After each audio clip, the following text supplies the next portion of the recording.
On this edition of Mocs News, we continue to follow the Chuck Cantrell story. And we take a look at vandalism on campus. We also take 2 laugh breaks with comedians. I'm Christina Jennings. And I'm Shirley Lundy, and your news starts now.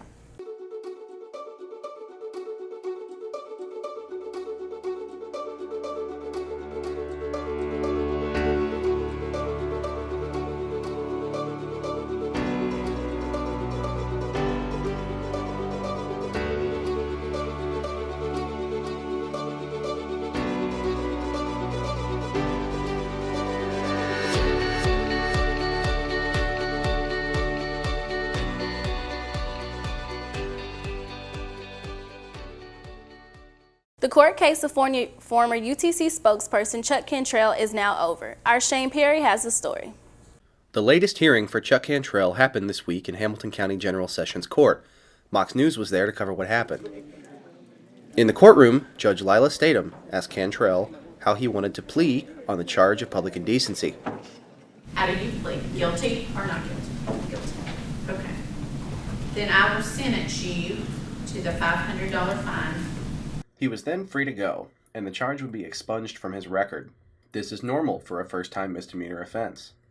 Before the courtroom, Chuck Cantrell was arrested in mid-December of 2017 and charged with public indecency after being found in an adult entertainment cinema called Cinema One by an undercover officer.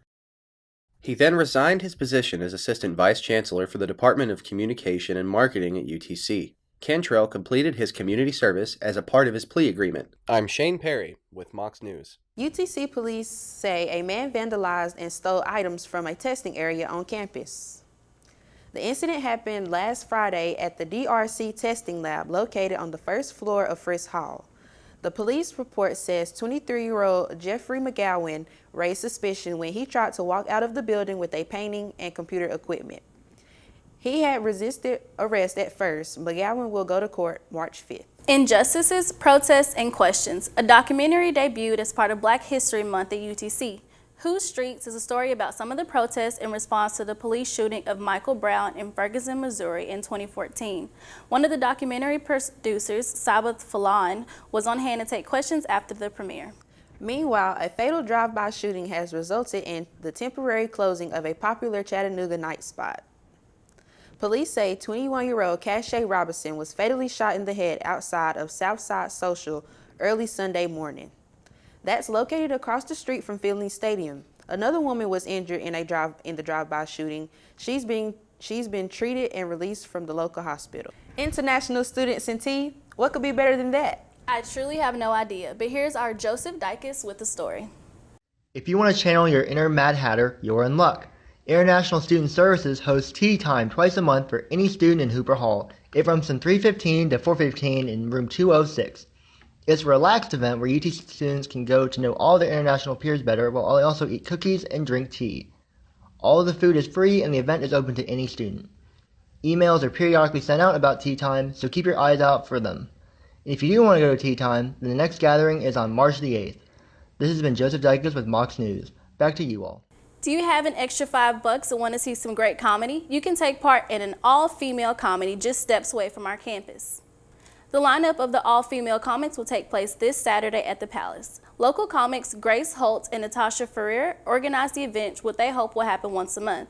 Here are the promo for the event. We were actually looking for a new project, and luckily enough, a lovely lady named Rose Cox, who's taking over the Palace Theater, they're rebranding it, reopening it, just reached out to us and said, hey, I kind of want to do some comedy, and I was wondering if you guys wanted to do an all-female show, like once a month. We're like, you have no idea how up our alley that is. Yeah. And so that's what happened. So just for $5, you can see this night of great comedy at the Palace, which is located at Georgian Avenue. The doors open at 8 and the show starts at 9. We hope to see you there. You may want to check the calendar. It's not April. No, it's February, and we have record high temperatures this week. Here's Noah McCurry with our weekend forecast. Thanks, ladies. Today we will see a record high of 80 degrees with a low of 60 degrees. The weekend looks to be a little wet on Saturday. We will see some morning showers with chances of isolated thunderstorms throughout the day with a high of 77 and a low of 61. On Sunday, we will see rain all day and temperatures start to cool off with a high of 69 and a low of 60. As for next week, you can expect rain with temperatures in the 60s and lows reaching down into the 40s. That will do it for weather. Back to the news desk. He's going for distance. He's going for speed. Let's go to our Emily Edwards for the latest on the Olympics and the rest of the sports news that you need. Thanks, ladies. From Olympic gold medals to record-breaking Mocs, we have it all here this week in sports.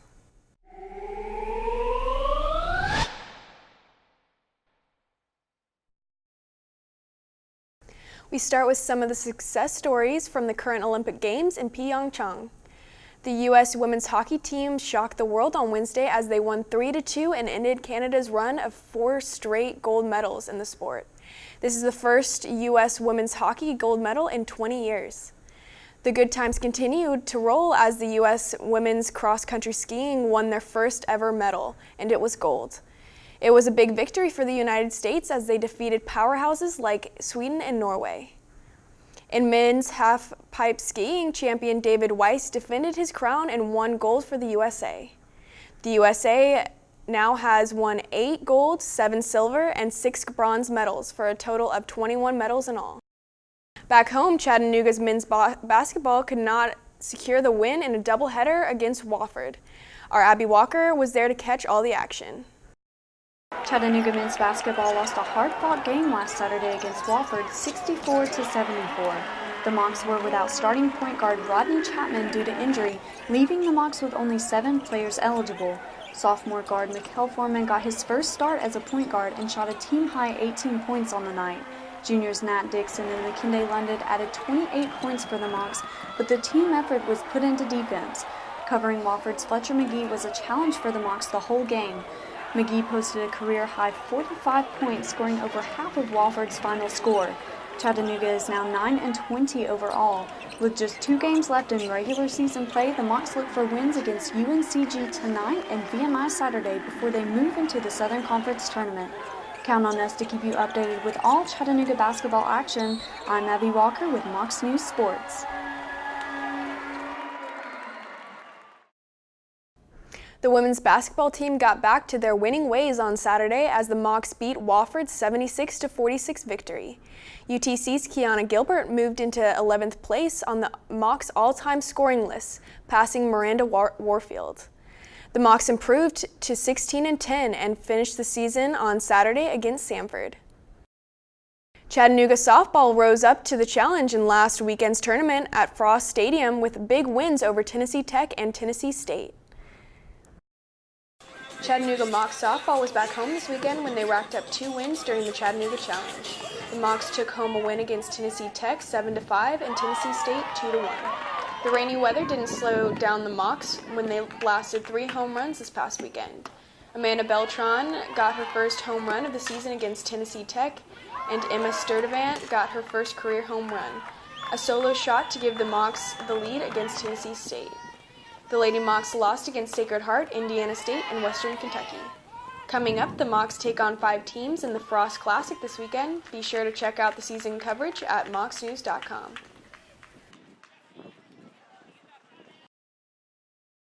That's all for this week in sports. Back to you all. It's another week, which means we need our weekly dose of world news. That's right. Our Heidi Brightman is here to tell us what's going on. Thanks, ladies. The survivors of the recent Parkland High School shooting have created a group dedicated to enforcing stricter background checks for gun buyers. The group is known as Never Again. It's led by students from the school. A close group of friends started social media accounts shortly after the shooting. It's gained over 60,000 followers in just a few days.